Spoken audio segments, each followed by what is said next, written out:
Voilà, bonjour. Donc une petite vidéo rapide pour illustrer comment lancer en fait QEmunet à distance au Crémy. Donc QEmunet, je rappelle, hein, c'est l'outil maison qu'on a développé et qui permet en fait de faire des réseaux virtuels de machines virtuelles, des machines virtuelles qui sont basées sur QEMU. Donc là, en fait, le but du jeu, c'est de vous montrer comment travailler à distance avec ce petit outil. Et donc, pour travailler à distance efficacement, on va utiliser en fait le mode d'affichage Tmux. Donc Tmux, c'est un multiplexeur de terminaux qui va nous aider ici, puisqu'on va pouvoir travailler entièrement en mode texte. Démonstration. Donc, premier point, il faut se connecter au Crémy. Donc, je ne vais pas revenir sur comment se connecter au Crémy. Il faut avoir son login, il faut connaître la passerelle du Crémy, ou bien avoir bien configuré son SSH config pour pouvoir s'y connecter plus efficacement que ce que je fais. Voilà, donc ici j'ai une clé, j'arrive directement sur la passerelle du Crémy, qui a été renommée en Léopard au passage. Très bien. Donc là, je vais pouvoir maintenant me connecter à une autre machine. Donc là, effectivement, on ne peut pas lancer QEMU et QEmunet sur les machines serveurs, Coca3, Symfony 1, Symfony 2.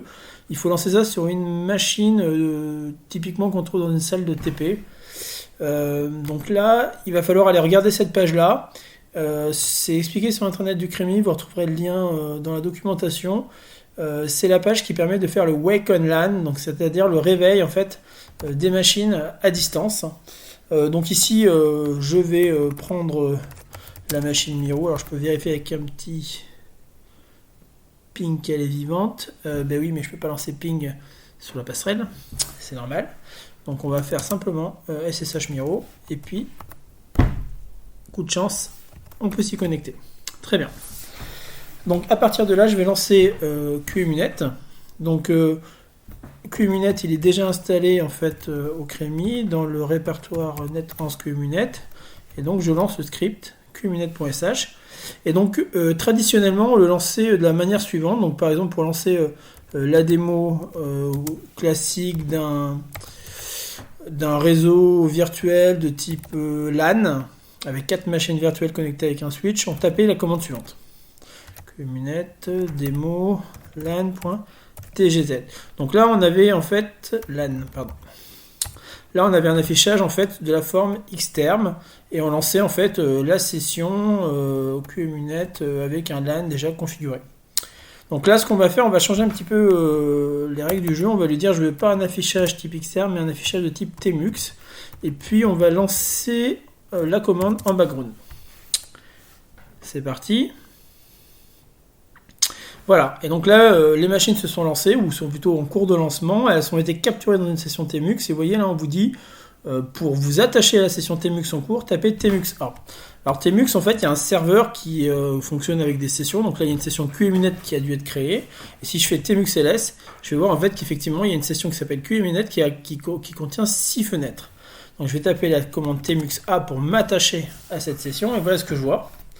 Je vois en fait la chose suivante. Donc là, en fait, je suis connecté à distance. Les machines virtuelles sont en train de tourner. Les 4 machines virtuelles sont en train de tourner sur la machine Miro. Et donc ici, vous voyez sur la barre en bas, je peux switcher. Enfin, je peux sélectionner en fait d'une part la console. Ici, S1, ça représente le switch avec une interface dédiée, mais on s'en moque, on ne la ferme pas. Et puis ensuite, on retrouve les 4 machines de notre réseau virtuel correspondant à la config LAN. Donc je me connecte sur Immortal en tant que root, if config, super.